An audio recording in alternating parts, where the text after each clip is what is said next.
Hello, kumusta ang ating mga kasenyora, mga kasenyor, mga senyorito, senyorita? Kumusta na naman ang ating araw? Sana okay lang po tayo. Tuloy-tuloy lang ang buhay. Kahit mahirap ang mabuhay, tuloy-tuloy lang. Huwag bibitaw. Gaya ng sinasabi natin, every day is a blessing. Every day is a sign of hope to move forward and to survive. Kaya sa araw na ito, ang i-discuss natin kung paano nga ba or kung magkano ang magagastos natin if ang napili nating puntahan ay Canada. Kung gusto nating mag-migrate sa Canada, family of 4. Ito ang ibinigay sa atin na total expenses, walang consultant. For example, walang consultant, hindi tayo nag-avail sa services ng isang consultant. Ito ang babayaran natin o ito yung magagastos natin hanggang sa makakuha tayo ng PR, Permanent Residency. So, ang unang-una, yung credentials natin. It will cost 235 Canadian dollars. Ito yung nagagastos sa assessment ng ating college educational attainment. For example, kung bachelor's ang nakuha natin sa Pinas, ipapa-assess natin kung ano ang equivalent niya sa Canadian standard.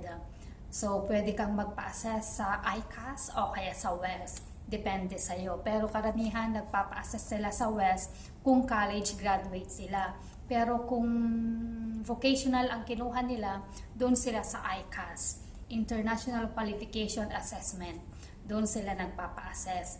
Tapos kapag nakakuha sila ng assessment na ganon, ito kasi yung gagamitin mo para mag-fill out ng express entry o kaya sa nomination, provincial nominations. Second, ang magagastos natin sa principal applicant processing fee and right of permanent residence fee, 1,365 Canadian dollars. Isa lang yun, isang asawa, yung main applicant. Times 2, yung asawa, 1,365 Canadian dollars times 2, both na mag-asawa. Tapos, ang child na permanent residency application, each child magkakos siya ng 230 Canadian dollars. Yun ang magagastos sa application. Aside sa pag-fill out ng mga forms, ito lang yung expenses sa magagastos mo. So, family of 4 makakagastos ng 3,425 Canadian dollars. Ito ang magagastos hanggang sa magkaroon ka ng stamp sa passport na permanent residence. Yun ang magagastos. Aside sa yung kukunin ng SPA o yung main applicant na IELTS or yung English Language Testing Center, yung mga ganyan na yan. Aside from those, yung kung gusto mong mag-review sa IELTS, ganyan. Wala pa dito. Ito lang yung mga PR application na magagastos. Isinama ko na dito yung credential na magagastos natin. 235 Canadian dollars yun. Wala pa dito yung show money at saka yung air ticket at saka medical before flight. Kagandahan yan, yung 18 years old below ng mga anak natin, hindi na sila magkakaroon ng medical. Only yung mag-asawa na mag-migrate.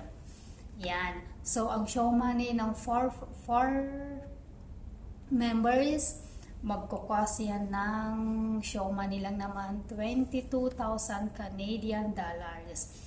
Yun ang magagastos. Hindi naman magagastos i-show money, pero gagamitin mo din yun to settle. So, ibig sabihin, yung show money mo, talagang magagastos mo to settle. Yung initial investment mo to settle. Kaya, ang show money, hindi lang dapat show, kundi readily available na magastos. Kasi sabihin natin, more than 6 months na wala kang trabaho sa Canada kasi hindi ganun kadali ang maghanap ng trabaho. Sa totoo lang. Kaya yung expectations ng mga iba na sinasabi nila na madaming trabaho doon, kung may Canadian experience, madami. Pero kung ikaw bagong salta, baka iiyak ka sa kakahanap ng trabaho. Yun ang reality. Maraming nagsasabi na yun ang reality. Kaya yung expectations, bababaan natin. Meron akong kakilala, nurse, nag-migrate doon. Ang trabaho niya, kargador. O hindi siya naging nurse doon kasi marami pa siyang exam na ipapasa. Kaya yung expectations natin pagpunta ng ibang bansa, babaan natin. Huwag tayong mag-expect na kung anong trabaho natin dito ay magiging ganun din. For example, ako, accountant, magiging hindi accountant doon kasi nga ang accountant doon, meron silang regulatory body, meron meron ka pang exam na kukunin bago ka maging accountant. So ang mga accountant na galing sa ibang bansa na walang papeles doon, accounting technician o bookkeeper ang bagsak. Kaya huwag mag-expect ng trabaho kung accountant ka, magiging accountant ka din doon. Kaya guys, ingat-ingat sa pagdedesisyon. Okay? Pag-click naman yung subscribe button para ma-update kayo sa aking mga informative videos. Okay guys, thank you and God bless. See you again on my next video.